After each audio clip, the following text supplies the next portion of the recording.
This stop is Church Avenue and Benson Avenue. All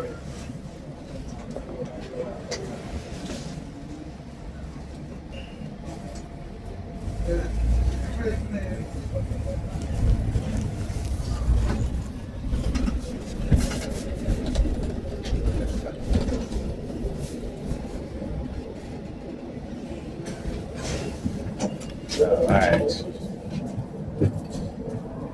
Thank you. Have a good night. Appreciate it. Okay. Three. Same colors.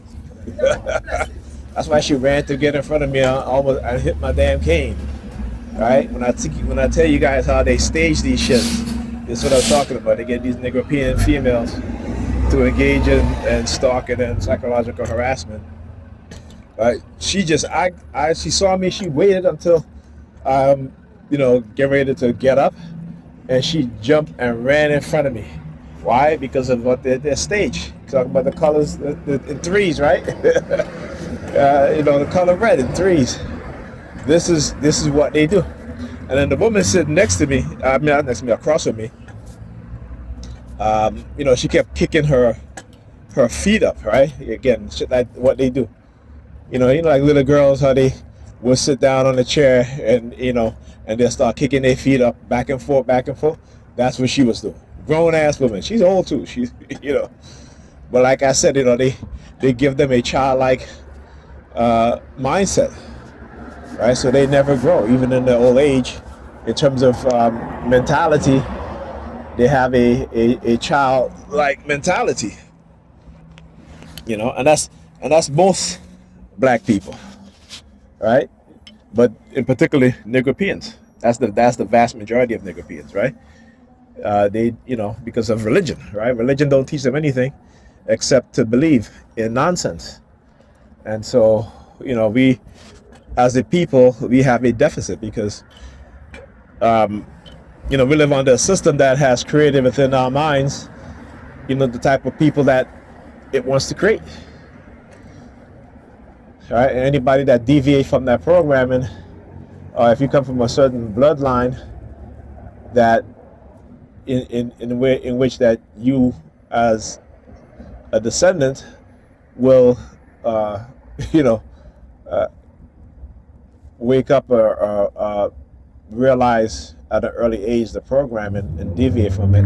They have to try to destroy you, right? They can't control you. And again, they have to do it in which no one would know. In which you're the one that's the perception is that you're the one that is destroying your own life, but they don't see the hidden hands. They don't see the hidden tactics, the hidden methods, the hidden technology, right? The perps, right? The honey traps and the people that they send into your life to engage in this sort of destructive behavior, because they're going to get something out of it, right? They're going to get something out of it. They're going to get some payment or something out of it, okay? All right, so, when they talk about chosen, like I said, black people chosen for what? Chosen to continue to be oppressed, right? Because all these other groups of people, they call themselves chosen people. And, to be honest with you, yeah, they are the chosen people. They're the chosen people to their God. Their God is not your God, even though you worship their God. But that's not your God. Their God ain't even real, right? Their God is a figment of their delusional mindset, because you got to understand who these people are, their psychology. So unless you start to understand these things, that's what I'm talking about. Now, this is a perfect example of Negropeans that I talk about when it comes to the religion, that religion has become an addiction in their mind, right? Right? Religion has become an addiction in their mind. That is the only thing that they can think about, they can breathe. That is actually not the only thing. That and money. That's the two things. Religion and money go hand in hand. Okay? And this is why they can drive around in vans like that, custom made like that. And that costs a lot of money to do, right? It costs a lot of money to have vans custom made like that, where you have widescreen television on the other side of the van, on top of the van, the back of the van. Like, come on now. It ain't cheap. Okay? So, You know, like I said, nigger peers will spend money on things like that. All right. Meanwhile, um, you know, the people that go to their church, they won't even offer a hand. They won't even offer a hand. They'll tell them to go pray. Right. That's what they'll do. You know, school time comes around. What do? They get cheap book bags that don't last a month because of how cheap they're made, and they can get really good book bags for cheap price. But you know, they want to get the cheapest book bag possible, right? So they don't want to spend the extra $5 to get an upgrade on the bag that they give away to these children. No, they don't. Okay, but they'll put that money in that basket for that pastor, so that pastor can get a nice car, right? So that pastor can customize that van, right? You know what I'm saying? They'll do that shit, right? Like I said, they hate it when you, as a person, do good, and particularly if you're not of their religion, because their goodness comes from their God. So imagine if when they realize and wake up and realizing that their God ain't real, what they gonna do? Imagine what they're gonna do. Imagine they need their God to tell them how to be good. They need their God to tell them what not to do and what to do, right? But then they're always talking about what is it?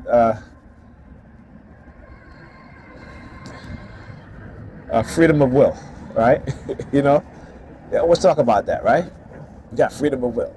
Well, if you need your God to tell you not to this and that, you don't have freedom of will, right? Now, in ancient Kemetic spiritual system and practice, the 42 divination of Ma'at, all right, or the 42, what is called 42 negative confessions, right? That gives you free will because you're making that choice. Like I said, when I get up in the morning, every single morning I get up and I make a conscious decision of what to do and what not to do. Conscious decision of exposing what's continued to be done. Conscious decision of trying to do good, right? Conscious decision of, despite me being attacked, that I still get up in the morning, I still go to pick up my daughter, I still take care of my kids, I still try to teach my son structure and discipline, even though, you know, as a teenager, I understand he will get out of hand, you know, every now and then, but to put him back in his place, right? And not in an abusive way, but in a way that he understands. Like I tell him all the time, I said, look, you have a right to defend yourself, right? Even against your father. I tell him this. Even against, if I get upset and I may push you too hard, I said to him, you have a right to push me back. Okay? You know what I'm saying? But I wouldn't get to that point. You know, because I never want my children to feel like other people can abuse them physically and then not fight back. Never want them to feel that way. Okay? What was that, fire truck? Is that the New York Fecal Department? Who is that? Is that the New York Fecal Department? Oh, it's a tow truck. Yeah, the sirens in the back. It looks like a tow truck.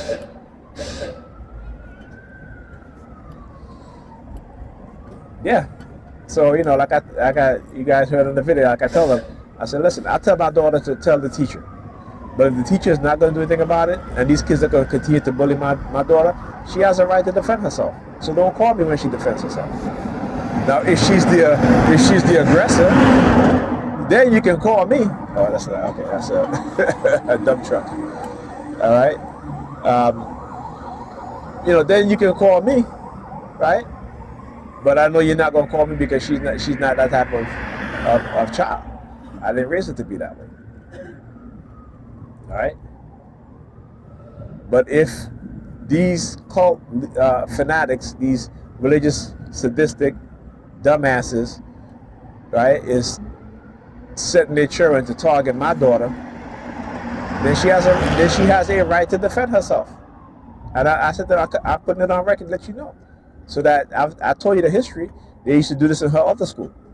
So I'm letting you know, right? Because this is like the third or fourth incidence where some child has pushed her, bit her, you know, and you hear her say that some of one of the teachers didn't do anything about it. All right, so come on now, my daughter, like I said, my son and my daughter is not going to be no victim of these adults in these education system, these wicked, crooked, so-called Christians. They call Christians, but they're targeting my, children. How is that? But that's the Christian mindset, right? Right? That's because they love to see children suffer. Right? That's part of the requirement of being a Christian, is that when you have children, you can suffer just as much as as the so-called Christ in the Bible, right? Well, Christ suffered, so what I'm going through is nothing. So I can make my children suffer because Christ suffered for us. No, that's child abuse and neglect. Right? They don't call that shit out there. They don't. But as a father, when you spank your child to discipline your child, they'll call that child abuse. Or they call that being abusive, right? Why? Because they don't want us to correct the bad behavior within our children. Okay? They don't want that. I'm not talking about being abusive and beating your child. I'm talking about spanking your child for disciplinary reasons. Not because you're angry or because you're frustrated, but because they have done something that warrant them to get a spanking. And only on their butt, no place else. Okay? Now, there are times when you're spanking your child on their butt, and they may move and, you might accidentally hit them somewhere on their leg or something like that. It happens. Right? You're a predator department. Right?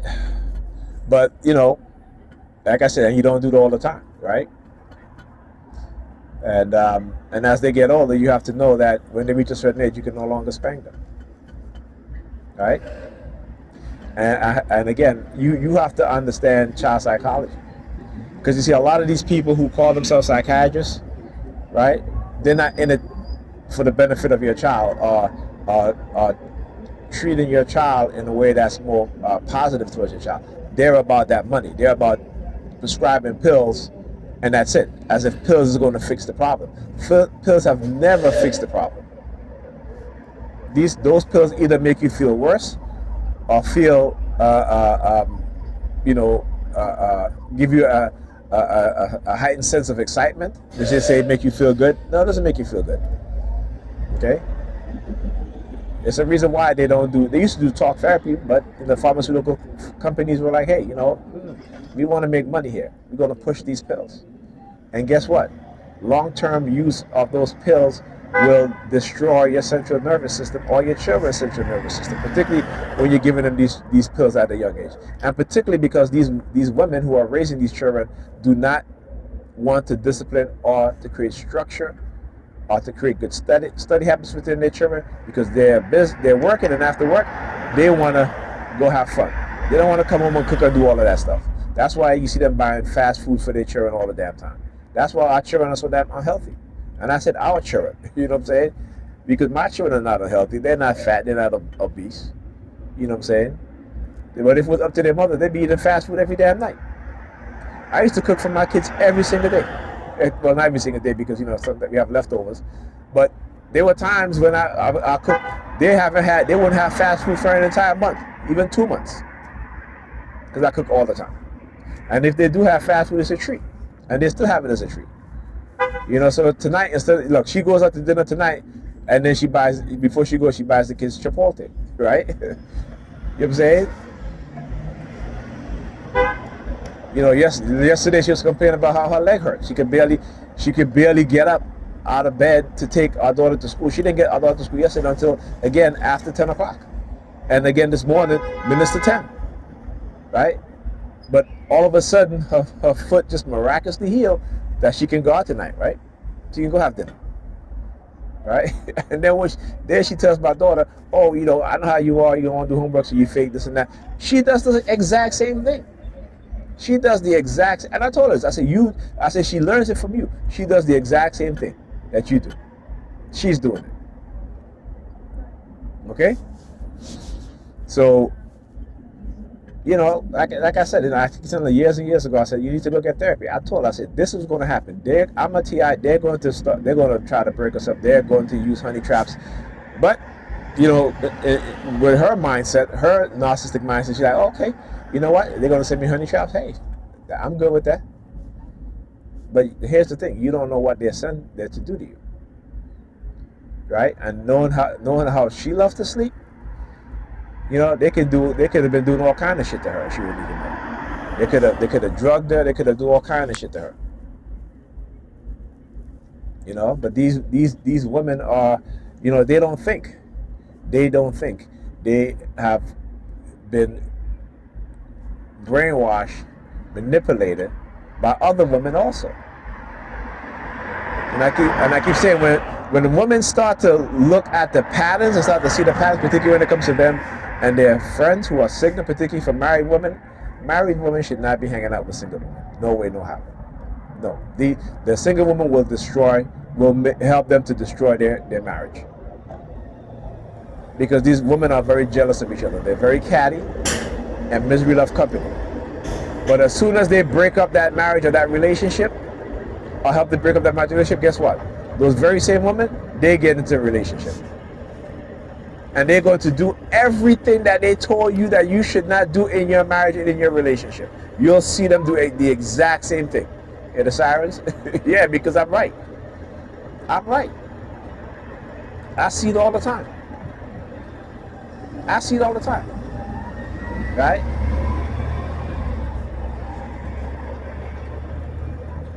And let me tell you, and the ones that, you know, because again, how women are chaotic. They're always in competition with each other. They're always trying to one up each other, right? Because let me tell you something. You have women who are good looking, or someone said pretty, and you'll never see them with other pretty females. But you'll see them with females who they will consider to be unattractive. Either they're big, and she's the only one that's fit. And so when they go into the clubs, all the guys is approaching her, and she is you know, happy about that. She loved it. She loved the attention, right? Meanwhile, her friends who are fat and not as attractive, you know, they're feeling some type of way, but she doesn't care. She doesn't care because to her, they are just there to put her in the spotlight, right? To put her in the limelight. Okay. All right. So when you see these things happening, right? And here's the thing too. And then these other women, right? They are going to feel a certain way, and they're going to throw themselves at men, right? And the men who they might sleep in the club, they get, you know, having a drink, get drunk, or have you, they'll go and sleep with these men. No protection, nothing, no concern about any STDs. You know, they get pregnant, they get STDs, and then all of a sudden, you know,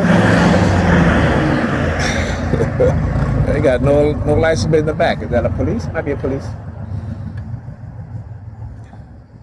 You got no place, but I see the antennas on top of the vehicle, right? But yeah, right. So this will happen. So now you have women who are now they're pregnant, right? They don't want to you know. And here's the thing: there's the morning after pill. You have until what? You have like 48 hours after sex, if the person, and you can get this pill and take it, right? And it's not an abortion because the eggs don't get to the sperm don't get to the eggs within the 48 hours, right? So you can take that. Simple as that. But no, they don't want to do that.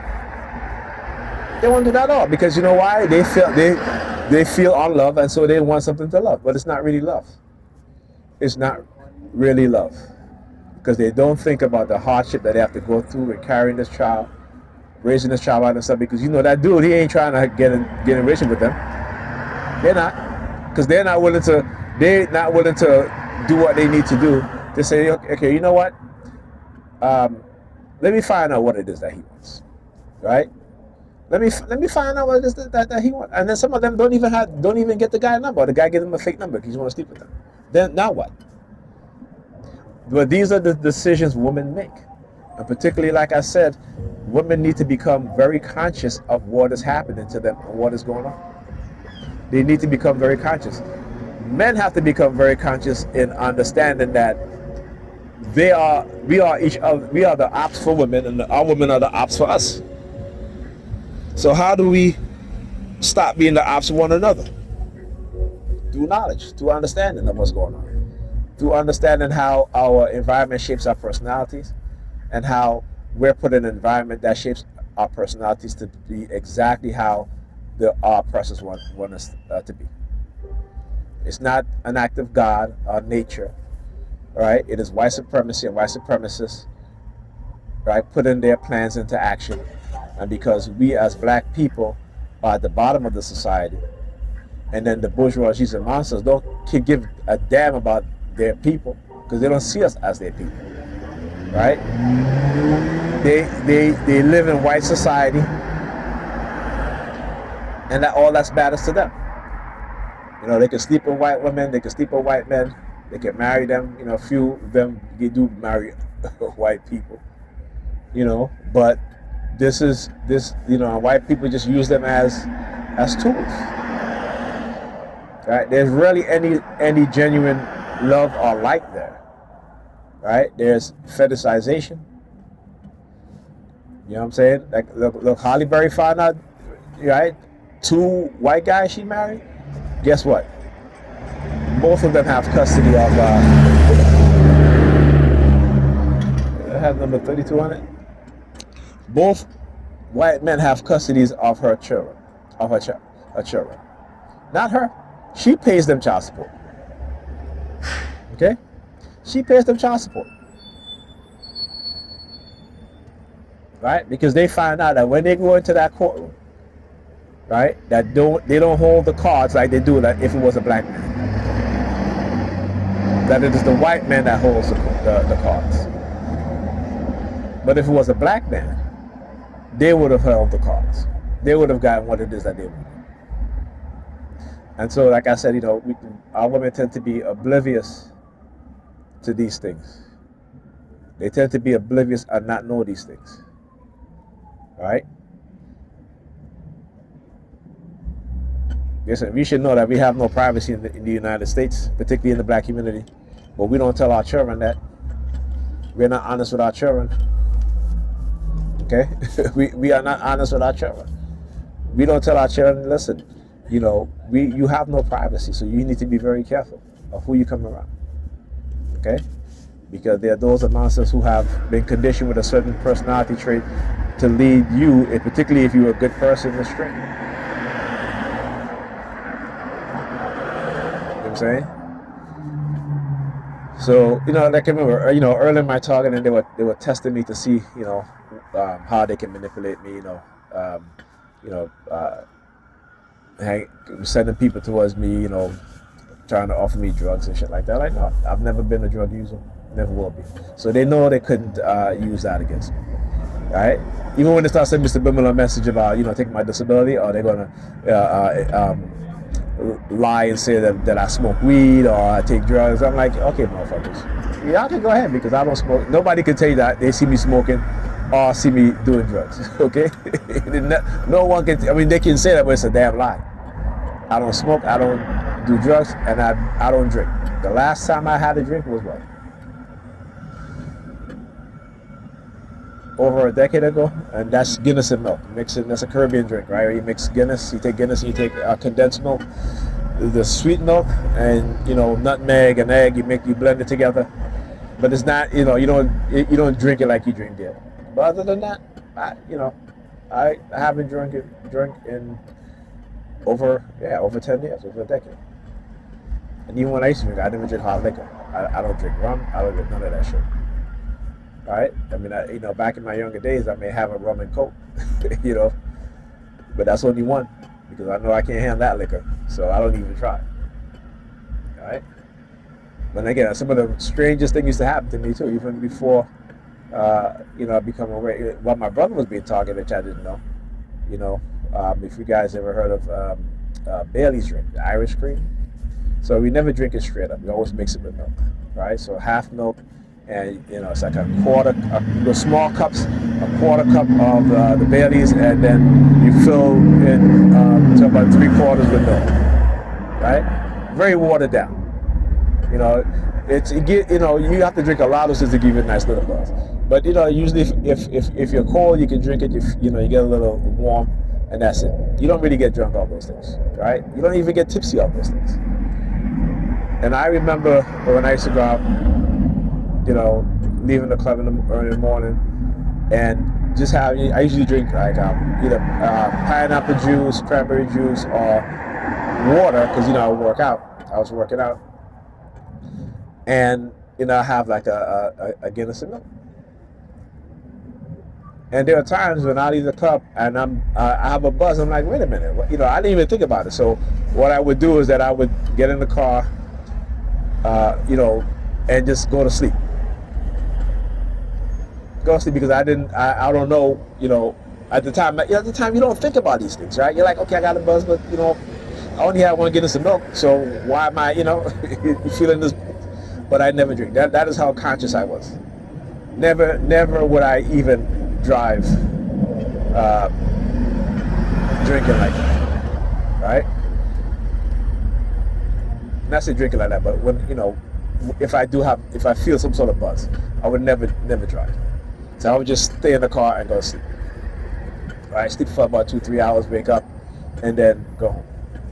Right? That is the mindset that I had. All right? And to see how they try to change my mindset in certain ways, when I went out with this guy, we hanged out together.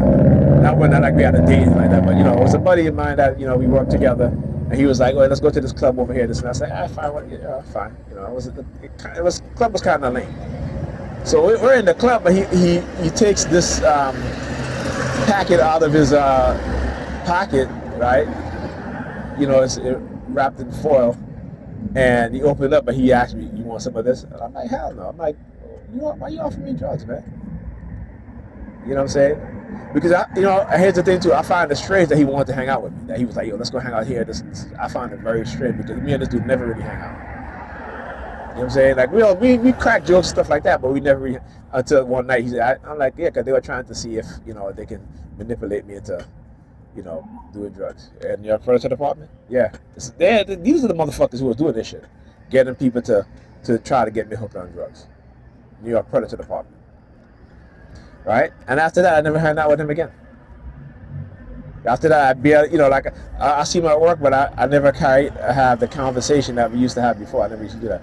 Look, New York Predator department. Silver vehicle. Another one there in the black vehicle. Right? So like I said, look, they're very active tonight, right? So yeah, this is what they used to do.